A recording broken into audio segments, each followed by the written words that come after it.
Good morning or afternoon, wherever you're coming to us from. This is the advisory angle from STRATMOR Group, powered by the Chrisman Commentary. I think this is, the fourth of these that we have done, but the first that we have done without Sue Woodard. So if you come here because you like to see Sue Woodard and her super high energy presentation, well, you're going to be sorely mistaken because you get me instead. And I've been on the other ones as her wingman, and today I guess I'm front and center. So I'll try to do my best Sue thing, which means, I guess, big smile, high energy, super positive. For those of you who are missing that Sue's not here, I would have encouraged you to attend the Mortgage Bankers Association's conference last week. You could have done a selfie. You could have gone by her booth. But, this is the best you're going to get today. So I'm here with my colleague, also a partner at STRATMOR Group, Nicole Young. Say hi, Hello. Nicole. Yes. So hi, I'm Nicole Young. I'm based out of Atlanta. I've been at STRATMOR for just over 19 years now. And for the last 10, I have run our technology insight study. And so why I'm the designated blonde on the call today, since Sue is out, they brought me in specifically, I think, to talk about tech insight study results. This is actually the findings. I'm going to talk some high level about the study, some summary data that we're finding here, and use it as a way, Garth, for us to talk about what we're seeing trends in terms of trends in technology. I know you just came back from the MBA annual conference, and technology is certainly a hot topic. Yes, it is. So I think that one of the big things, and I'll say, well, so what is our insight study and lender intelligence? And by the way, I think the fact that you get the background that says lender intelligence is perfect, Nicole. So we brought a guest on who has intelligence, and thus, sort of implies maybe I don't have intelligence, or have no insights. I don't know which, but you're the winner, Nicole. So Perfect. What we are very well known for at STRATMOR is aggregating data on the performance of mortgage companies in our industry and then providing advice, hence advisory angle, to lenders on how they can perform better, how they can make more money, save more money, grow their market share, whatever it might be. Technology study is asking the mortgage lenders how they feel about the vendors or service providers that support them. So for those of you who are familiar, think of the Gartner Group. And the Gartner Group does these sort of technology matrices of who's a high performer and what people feel about them as a provider. We are that for the mortgage industry. So that's really what this is this is the aggregated results of what the various providers in our industry feel about their technology providers at a high level. By the way, if you look at this today and say, holy cow, I want a copy of that report, I think it would be, reach out to us. And it is the type of study, if you participate, we share it directly with the lender. And it's usually super helpful for them in understanding decisions. You can go to the first slide for a second. One of the reasons that we did this is we constantly get people who contact us and say, what system should I use? And my answer back, and this is, by the way, a consultant trick, just so you know it, free for showing up today. My answer to them every single time is it depends. But in this case, it depends. It depends what system are you talking about? What channel are you in? What is your business model? What is your ability to support the technology? How good are you at change management? So this is really aggregating a lot of the insights into, how satisfied lenders are across this entire range of system. But it doesn't replace really a more complete review of figuring out it depends for each individual lender. But it's a heck of a tool that allows us to sort of level set the industry on overall levels of satisfaction. How many systems do we do? 1, 2, I think there are 12. So we're covering 12. We report on 12 systems. Internally, again, as consultants working with companies on technology, we actually track a handful of other systems. But these are sort of the most common that lenders will use, the most sort of consistent across a tech stack. And so these are the 12 systems we're reporting on this year. Got it. All right, so let's take a look at what we see. And then what does it, we'll try to give you some examples of what does it mean. That's right. So Yeah. before we jump into that, I want to talk, we're going to look at a couple of different items about these different systems. So within the study that we do, it's a pretty simple survey. We ask lenders what system they use. And so we ask them, for instance, on an LOS, what LOS do you use? And then we ask a very simple question, how satisfied are you? And that's a 1 to 10 scale, classic satisfaction. But we found in the early days that that wasn't enough, right? Because satisfaction isn't always an indicator of people staying on those systems. And we'll look a little bit about how the two scores correlate or not in some cases. And so we also, over the years, have added what we call the lender loyalty score analysis. This is our own proprietary score. And what it does is instead of asking, like Net Promoter, would you recommend, right? Which works great for restaurants or services. But in the case of mortgage technology, we felt, how likely are you to continue to use this system was a better question. So we asked overall, how satisfied are you with your system? And then how likely are you to continue to use this system? And so it's calculated in many ways like Net Promoter. And so people at the top end, that 9 or 10, highly likely to continue to use, we call those enthusiasts. You have people that are passive, and then anyone who's 6 and below is a shopper, and that what we call a shopper, NPS would call detractor. We also, in our case, add an answer of 0, which indicates that the lender's actively replacing the current system. So I also have some data on that replacement and some trends in what we've been seeing in terms of lenders replacing systems. So that's a little bit of a different flavor. And we do that because just because you like a system doesn't mean you're going to stay on it. And just because you don't like a system doesn't mean that you're going to switch. That doesn't mean you're likely to switch, right? Different systems have different characteristics, different connections throughout the organizations, and are easier or harder to replace. So I wanted just to set the stage a little bit on lender loyalty score, because we do look at it in a couple of the slides, and it is our own STRATMOR metric. Yeah, I told you we brought lender intelligence on. We're even service marked, and we've got a trademark associated with yes, it's actually a registered trademark, lender loyalty score. All right, so let's take a look.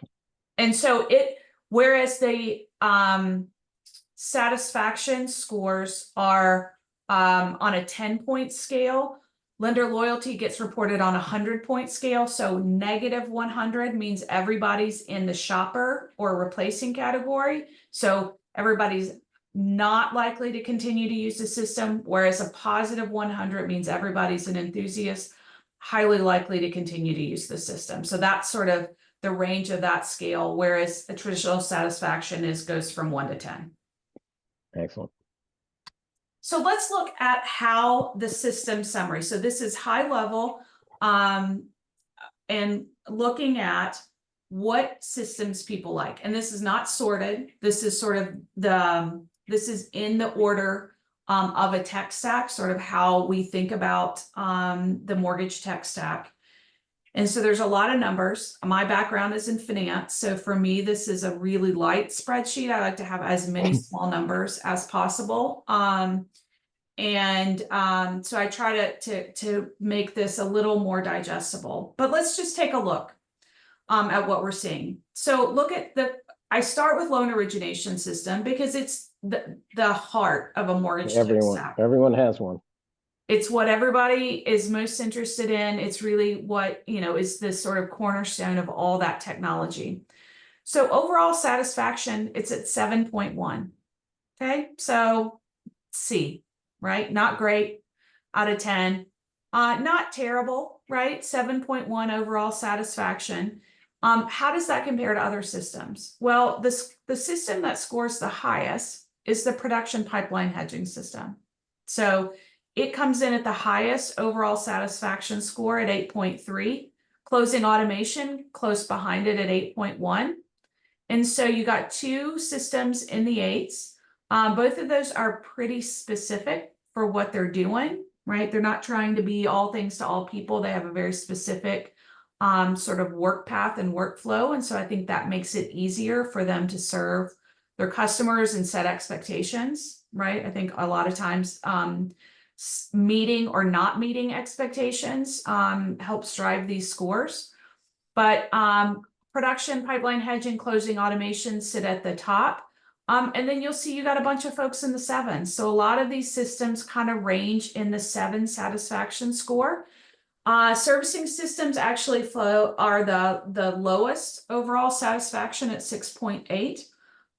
But you can see that generally that, there are, I would say, they're not highly satisfied customers, but overall mortgage lenders are relatively satisfied with the systems in their tech stack. One thing I'll say, once again, I want to remind people, this is the aggregated data of all system providers within each individual category. So we're giving you an overall category score. Like many things, you see a wide, or you can see in some cases a wide variance of high to low. But, so within the LOS, you have the ones we all know, Encompass and Empower and Byte and Meridian Link System, et cetera, Mortgage Cadence. So they're in here in the aggregate. By the way, this survey is a pretty solid survey, 350 some companies, roughly 50% of the market. So it is not every single lender, but it's most of the top stack, especially most of the lenders over 5 billion were well over 50% of them participating. So it is a pretty solid representative sample. One thing is when lenders receive this type of data on an individual basis through an advisory engagement or through participation in the survey, they get the actual results by system. That's right. And then the other is we also, so for them, I think in our participant list, we have some service providers here too. We also have a service provider advisory where we advise service providers or vendors, system technology vendors on the mortgage industry, and they get access to the overall data as well, meaning they'd be able to see how do I perform versus others, or how do my business partners. So if you partner with a CRM, you can see how does that CRM perform. If I partner with a doc provider, how does that doc provider perform? So you can begin through work that we do from an advisory perspective. You can see the how do lenders in this system perform when they're also using Encompass. And I use Encompass because it's big and everybody knows it. That's right. So there's a lot you get out of an advisory piece in detail. We're sort of giving you the high level category scores here. That's right. And that's what I really wanted to use this time for folks that aren't familiar with the study to give you an idea of what we have. And again, let us talk a little bit about the trends and what this is, what we're seeing and what this says about the market. If you took the survey, the reports, the detailed reports that will have, who reported in loan origination system, what the satisfaction scores for those individual systems and any of the others actually goes out tomorrow morning. So, which is November 6th. And by the way, Nicole, these webinars we do go viral. It's incredible. I mean, it's like TikTok. People will be watching these things for weeks and weeks. Then they share with their friends. They watch it again. Great. So, that tomorrow is just going to throw people off because they'll be watching this next month. And, but it's November 6th. By the way, here's the funny part. Ironically, these are how lenders voted about their vendors. And today is November 5th. Which is election day. Is election day. But, by tomorrow we'll know the results of the election, and today we know the results of these technologies. Exactly right. So there you no, go. we're not going to release the full results until tomorrow morning. Maybe just like election results. We may not know until we wake up tomorrow. Thanks for that, Garth. I forget that this is a recorded and that people will watch it back. I'm used to talking live with folks. Real time. Yeah, no problem. But so this is just a sense of overall satisfaction. So it's interesting. So lenders are not unhappy with their systems, but you don't have a lot of systems really climbing into this really highly satisfied bucket. I'm not concerned or surprised about that because they're really complicated processes and systems. And lenders all have their own individual workflow. and their own individual challenges with, people, processes, and technology. And oftentimes technology gets a little bit of the bad rap for what may be people and process. That's for sure. So overall, I think in the sevens seems pretty reasonable. These are pretty big systems. And so this is pretty consistent, what we've seen in the range, in terms of satisfaction. I don't think we've ever seen anything hit too close to 10.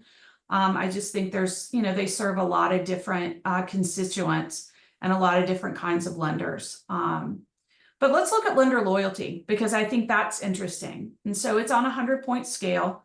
So what system has the highest lender loyalty score? Well, interestingly, we're back to production pipeline hedging. So people like that system and they're highly likely to stay. But if you look, what's next? What's next is LOS.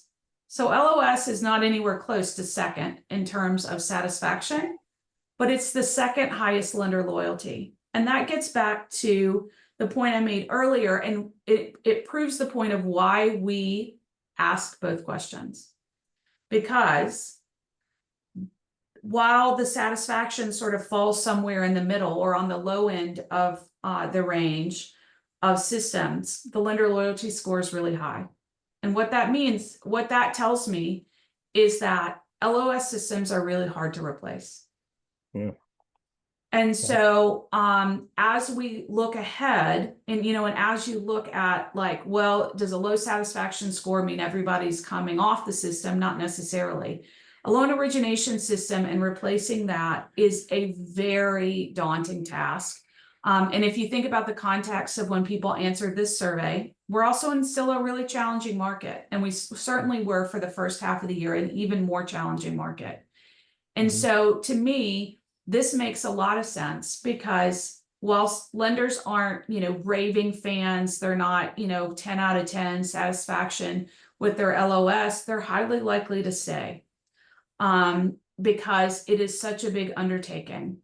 And in fact, I also display here the percent of lenders replacing, 1.27%. So barely any lenders. And again, we had 300 and something lenders report out of the survey. 5 out of 350. Yeah. Very few lenders reported that they're replacing their LOS. Again, I'm not surprised by that, but I have a slide coming up. I'm going to hold my comments on that. I have another slide to look at, because I think some of it is related to the market. I just think this market has been really challenging. But I added the lenders replacing. We haven't looked at this as much in the past when we've looked at these results. But what struck me as I looked at results compiling it this year is how low these numbers are, right? If you look at the percent replacing for any given system, the highest is PPE, but that's at 3%. So we're not seeing a level of churn in the market that we have seen before in terms of lenders looking. Now, they may be out shopping, right? But they're not actively replacing systems at the same rate that they have in the past.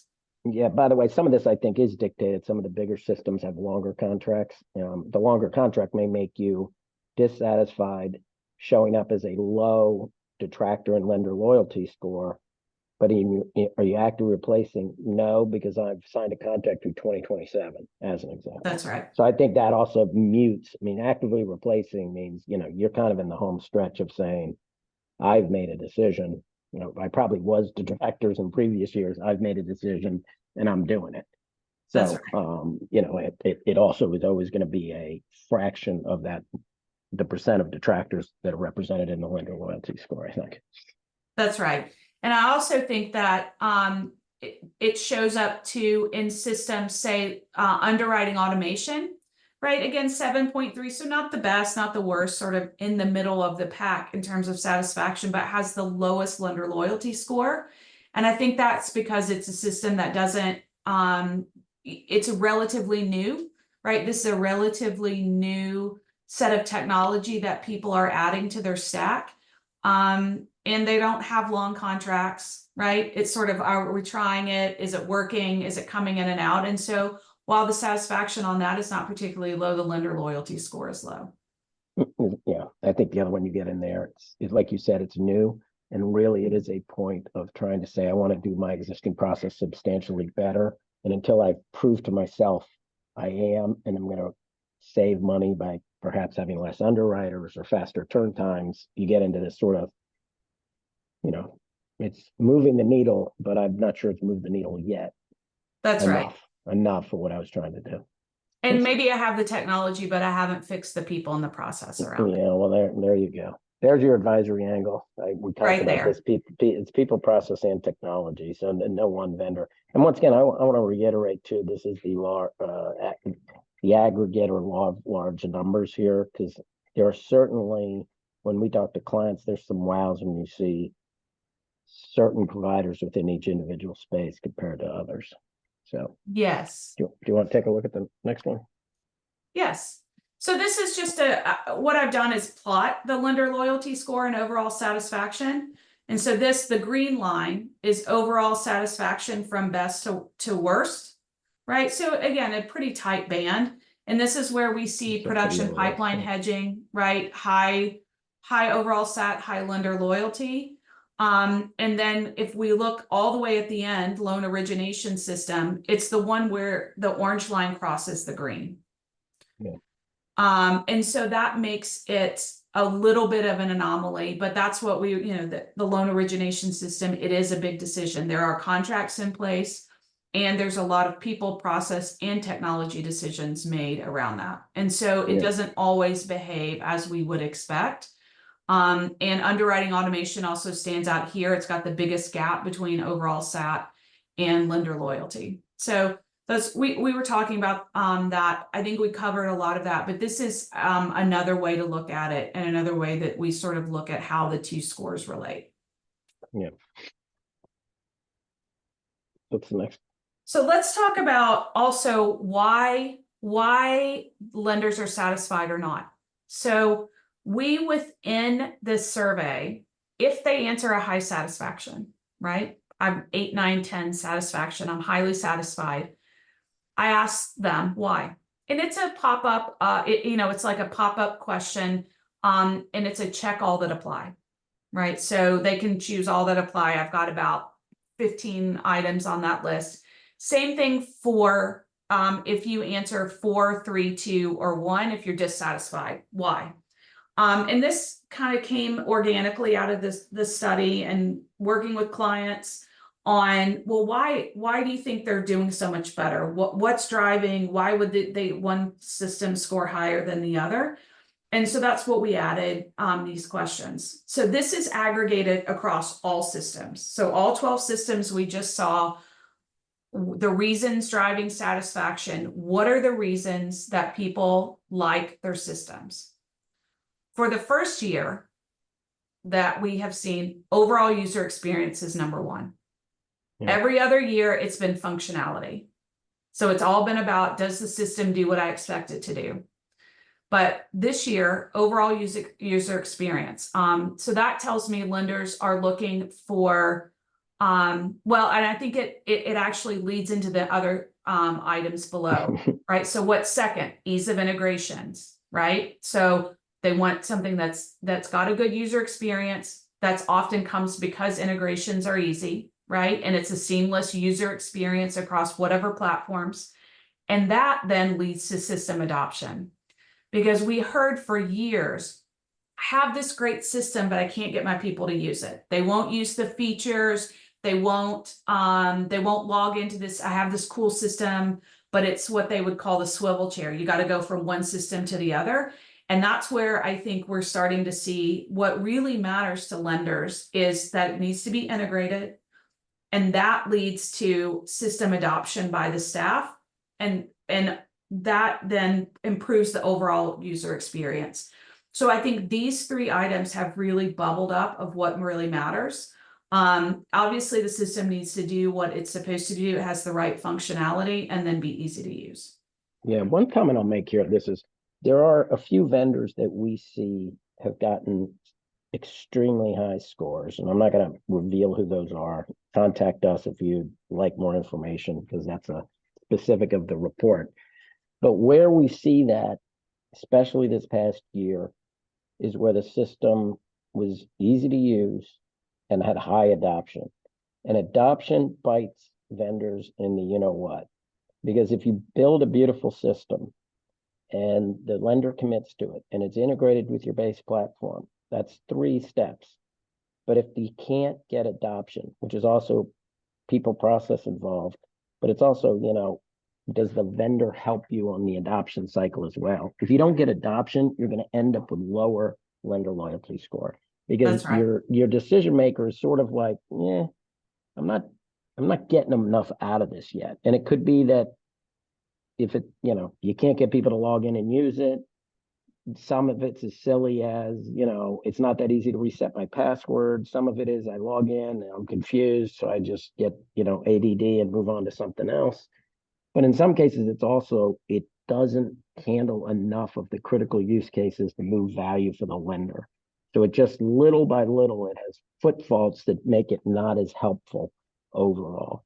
So I think that this adoption thing is a key point. You need the overall experience to be high and it needs to be pretty well integrated. And then you as a vendor have better figure out how to drive adoption, because if not, you're always going to have a middling score because the users are voting with their feet or the customers are voting with their clicks.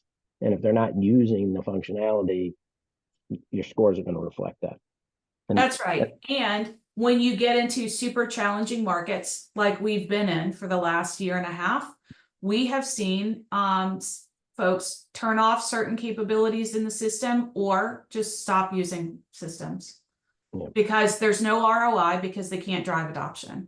And so when the market is really robust, that stuff sort of gets buried and you pick up enough around the edges. But as things get really lean, I think lenders have really taken a hard look at what systems are getting adoption, and that ultimately leads to ROI. And then if we look at dissatisfaction, right, overall user, same sorts of things. Overall user experience, it's hard to use, doesn't have the right functionality, and has outdated features. So we also see that specifically in certain systems, and there are systems out there that folks are running that haven't kept up at the same level with functionality and features. Some of those are not are systems that are not continuing to being sold, right? But doesn't mean that lenders aren't on them. Often we see as systems are sunset and before they've migrated over to the new platform, we often see the complaints about lacking functionality and outdating features. All right, great. I think there's a couple of items in the chat. Well, I think I just chatted to everybody and just said, okay, hey, great. If anybody, after the fact, just send us an email. You can go to our website or just send me an email directly. We're happy to provide more details on, because everybody's probably got a system du jour, e-closing they're interested in, or sales That's enablement, or whatever it might be. So I'm sure there's specific questions we can handle too. Yeah, and I know we only have a few minutes. This is a good one. Yeah, this is a few good minutes one. left here, but this is very interesting because one of the things I talked about is I added those replacement rates, and I pulled kind of a handful of systems here. But how low the replacement rates are 2024. And I just went back 4 years, but if you look in 2021, I had almost 8% of the lender participants in similar sample size, frankly, saying that they're replacing their LOS. So you can see that continually coming down. Look at point of sale, right? Point of sale in 2021, that was sort of the hot during the kind of the boom of the POS and the new POS functionality, 10%, almost 11% replacement of POS, and we're down to 3%. Same thing, you don't think much about doc prep. It's not sort of the sexiest system out there, but we had a lot of movement in that in 2021. And again, a lot of that has really slowed down. A lot of it has to do with the market. A lot of it has to do with consolidation in the market and the contracts and the different choices that are out there. But for me, this was something that really stood out in this year's report, this year's data with this year's report, is how little we've seen in terms of system turnover. And I put this in just for context. Yep. And so Garth, I think you likely Yeah, also see that with your, out talking with lenders. And I think it's likely not because they don't want to replace the systems. It's just that that either they're in contract or yeah. at this point they just don't have the resources to really do a full set of system In, replacements. a down market, it's hard to commit the resources to spend the money, especially the big system migration parts.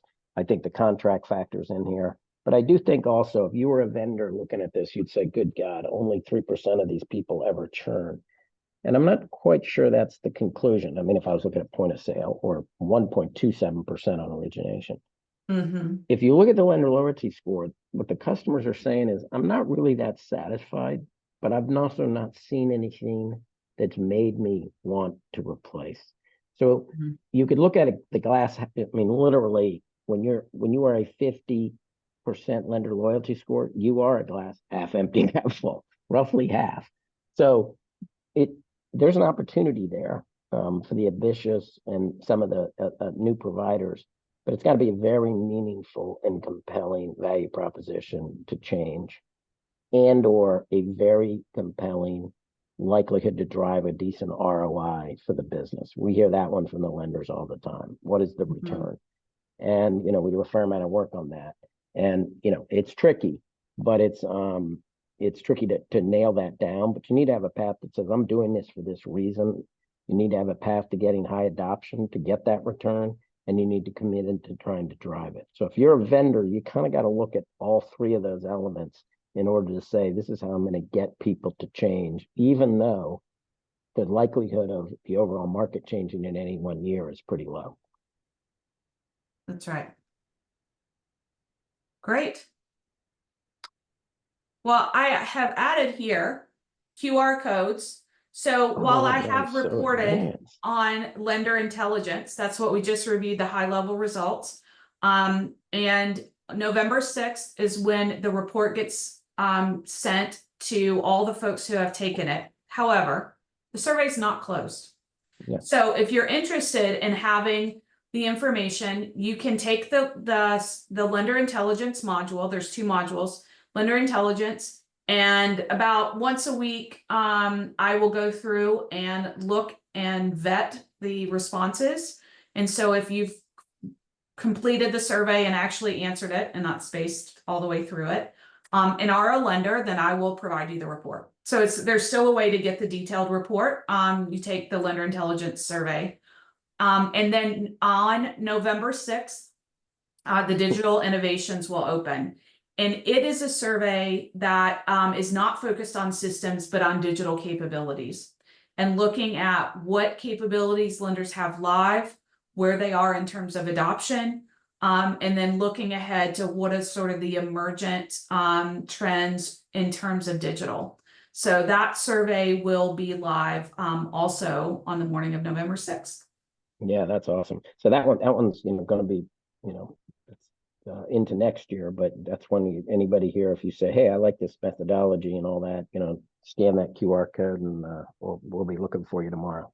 That's right. No, November, anytime November 6th or later, we'll be looking or for later. you. Digital innovations will stay open probably till mid-January.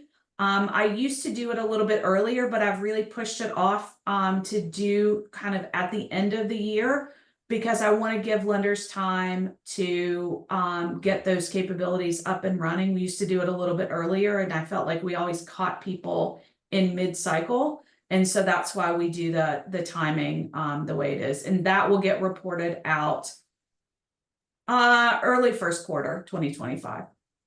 And who knows, maybe we'll get invited back. I'll get invited back to review the results of that on another advisory. Yeah, absolutely.